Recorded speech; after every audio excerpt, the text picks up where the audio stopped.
Hey guys, so this is the second part of my video, and this is the part where you actually see me how to manual piloting. Um, I wouldn't call it 100% manual piloting. It is more of being aware when the your enemy is about to slingshot you and how to respond to it. Again, this is what I will say it's a variation, which is not completely manual piloting, but it's a lot better than just hitting orbit or approach. The reason why I say this is because keeping, at least for me, keeping an orbit, it's really hard if you do it just 100% manual piloting, just because sometimes you tend to burn out of range or maybe burn too close. At least that's what happens to me. So that's why I decided to kite this way.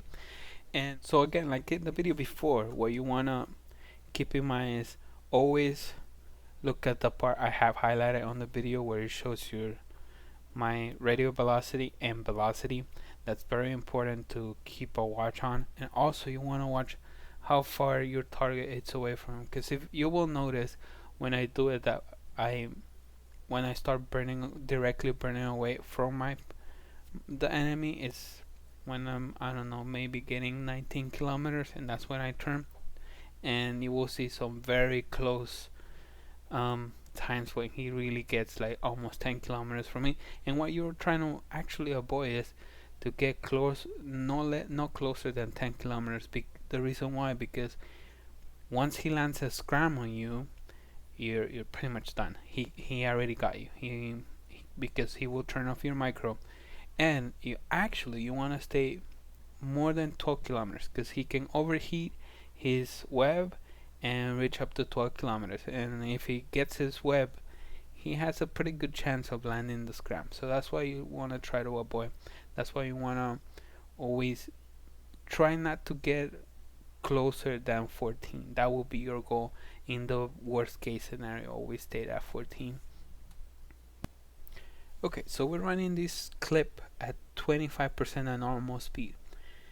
And just because I want to really get in depth of what's happening here, the Vengeance is our target, and we basically just want to kite him.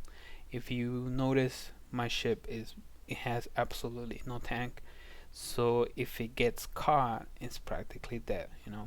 It's designed to stay away from a range and mitigate damage that way by kiting, and it compensates that by being really fast and really agile. So in here I just hit orbit, and my orbit is set up 22 kilometers, and this is pretty much the orbit I set up in all my frigates that are kiting, just because you want to I like to stay close. So in here the first thing we do is just regular put a point on, and now comes the goal. The goal is to keep point on this target, but he's a very good pilot, so he's gonna try to slingshot us.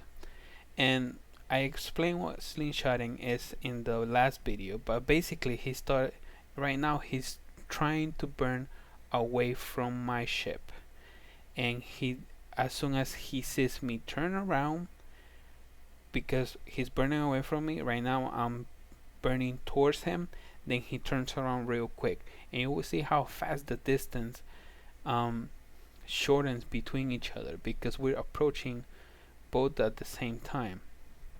So in here, that's when he starts turning around, and that's where the distance, you see the radial velocity that is almost 2.5k. That's how fast we're approaching each other, and it keeps going up. Now it's almost 3k. So this is the moment when I realized that I'm really close, and that's why I turn on the opposite direction, and right now I'm double clicking in space to try to get away. This is a very close call, and it shouldn't be like this. Normally I react a lot faster, but this was a very close call. He didn't have the reaction to get a scram on me on time, but yeah, when you're, I would say maybe 19 kilometers away, that's when you want to turn and click on the opposite direction. Okay, so this is another example that goes much better with the same pilot. Again, he's a very good pilot, and he really knows what he's doing. That's why he's making it a lot harder for me to demonstrate this. But this is the whole point, you know. When you're on a fight, you never know if you're fighting a skilled pilot or one that doesn't have an idea what he's doing.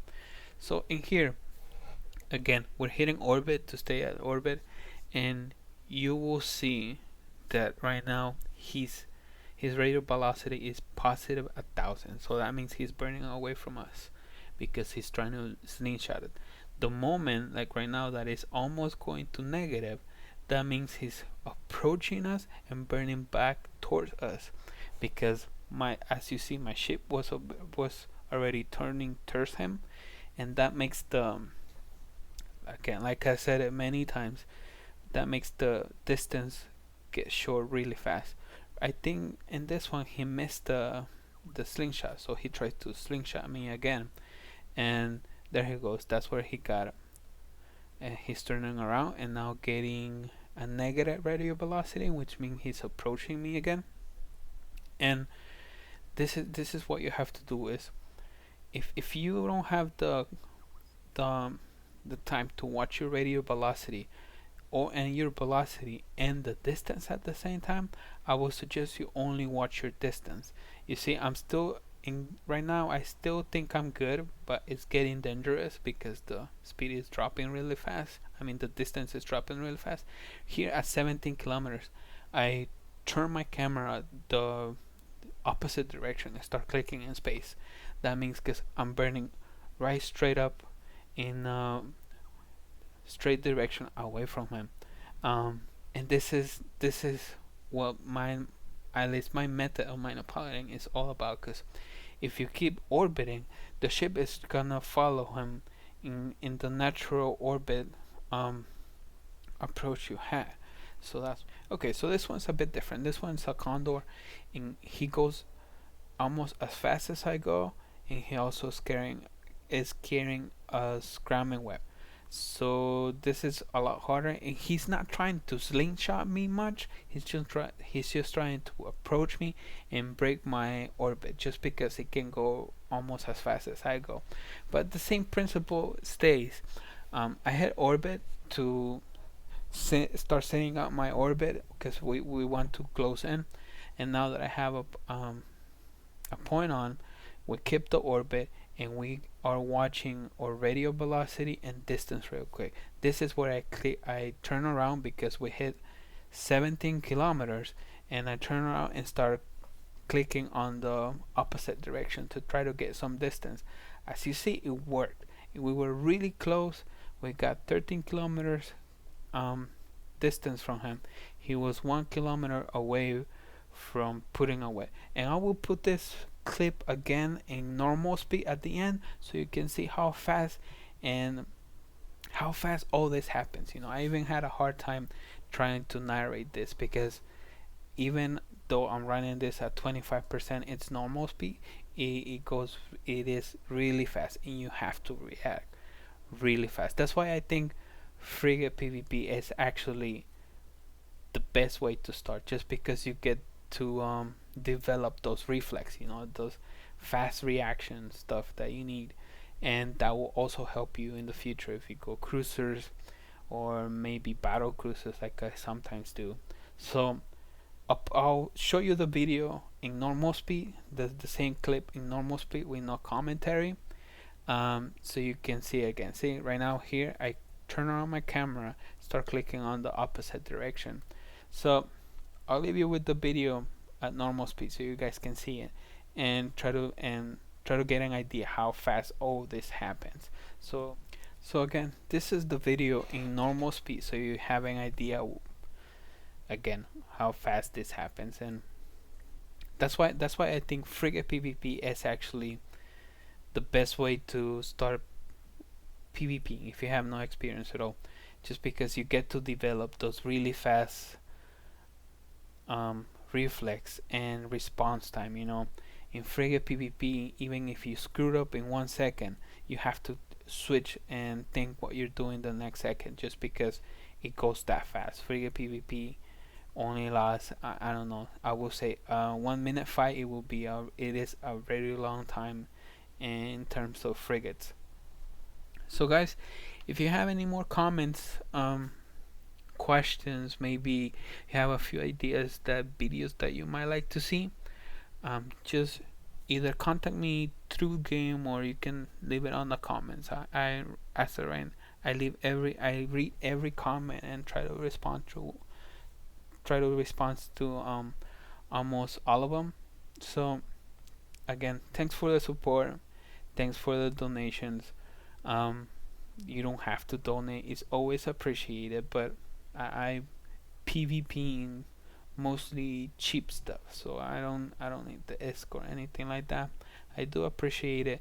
It's not about the ISK. Is every time I get a donation, it just makes me feel like, okay, so these videos are actually helping someone. Um, the road to solo PvP is really hard, tedious, and it requires a lot of dedication. And I hope at least these videos give you an idea or maybe a few tips and make you actually a better PvPer.